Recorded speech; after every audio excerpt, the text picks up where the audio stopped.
10-chi bab. Nuhning o'g'illari Sam, Ham, Yopatlarning avlodlari tövəndikicha. To'pondan keyin u uchaylandin farzandlar to'raldi. Yopatning o'g'illari Gomer, Magog, Maday, Yavan, Tubal, Meshak va Trasla idi. Gomerning avlodlari Ashkenazlar, Rifatlar va Togarmaqlar idi. Yavanning avlodlari Elisha, Tarshish, Kittim, Rodaning xalqlari idi. Ular dengiz bo'ylarida va orollarda yashaydigan millatlarning otisi bo'ldi. Yopatning avlodlari o'z qabilalari va davlatlari ichida yashab, o'z tillarida so'zlashadigan millatlardan bo'lib qoldi. Hamning o'g'illari Kush, Misr, Liviya va Qanonlar idi. Kushning avlodlari bo'lsa Sibalar, Havilahlar, Sabitalar, Raamilar va Sabitakahlar idi.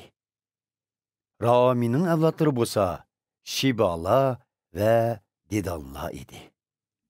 Kushning Nimrod ismli bir o'g'li bo'lib, u yer yuzidagi eng kuchli botirga aylandi.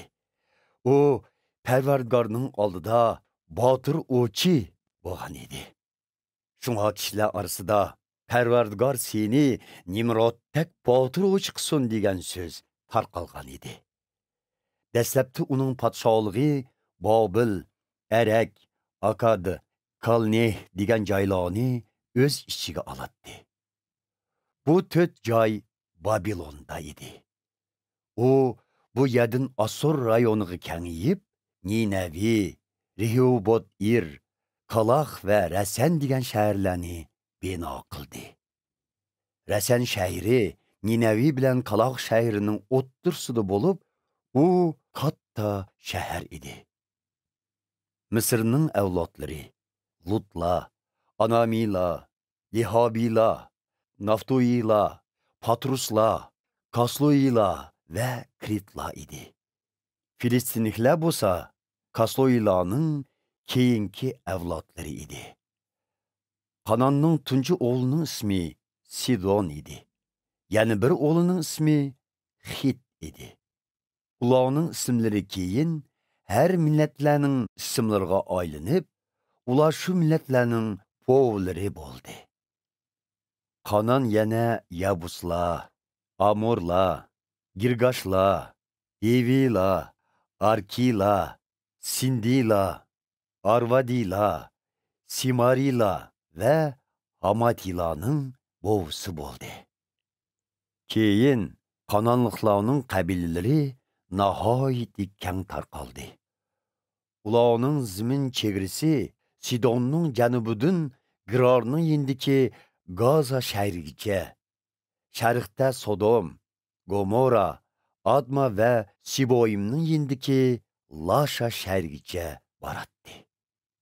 Hamning bu avlodlari har qaysisi o'z qabilalari va davlatlari ichida yashab, o'z tillarida so'zlashadigan millatlardan bo'lib qoldi. Sam Yopatning oqsi bo'lib, u Abarlarning otisi bo'ldi.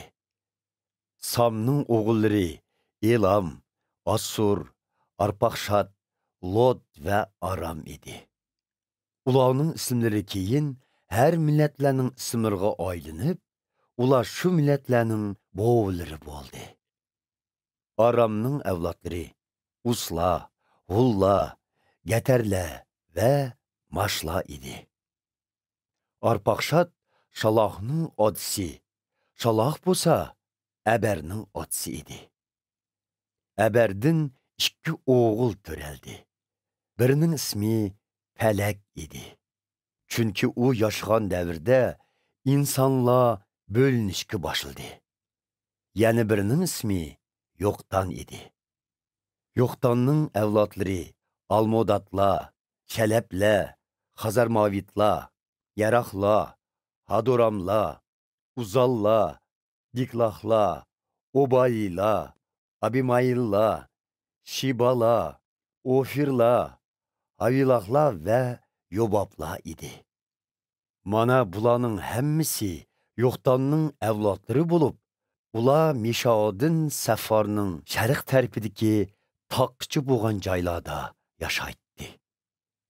Samning yuqorida tilga ilingan avlodlari har qaysisi o'z qabilalari va davlatlari ichida yashab, o'z tillarida so'zlashadigan millatlardan bo'lib qoldi. Yuqoridagilar Nuhning avlodlaridir. Bular o'z zimindagi har bir qabila bo'yicha xotirlangan. To'pondan keyin dunyodagi butun millatlar Nuhning o'g'illaridan tarqaldi.